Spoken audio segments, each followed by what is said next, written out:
ওই বনের মাঝারে ওই কুঠিরে বসে আছে, কে বটখানি জল দিও। ওগো মায়েরা বাবারা, আজ এই সিন্ধুর মা বাবার লেগে জল নিয়ে এসেছে, আর আর আর সিন্ধুকে নিয়ে সিন্ধুর মা বাবার বুকে ফেরত দিতে এসেছি। ওরে সিন্ধু, তোর মা বাবার কাছে গিয়ে কি বলে তাদের বুঝাবো আর কি বলে তাদের সান্ত্বনা দেবো গো? ওগো মায়েরা, ওগো বাবারা, আমি আমি বনে বনে শিকার করতে গিয়েছিলাম।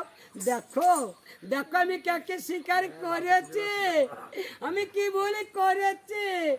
আমার আমার এই ভুলের কখনো প্রায়শ্চিত্ত হবে না গো, আমার এই ভুলের কখনো প্রায়শ্চিত্ত হবে না। আমি দশরথ, আমি দশরথ, আজ বনে আমি গো মারতে এসে করলাম সিন্ধু বধ।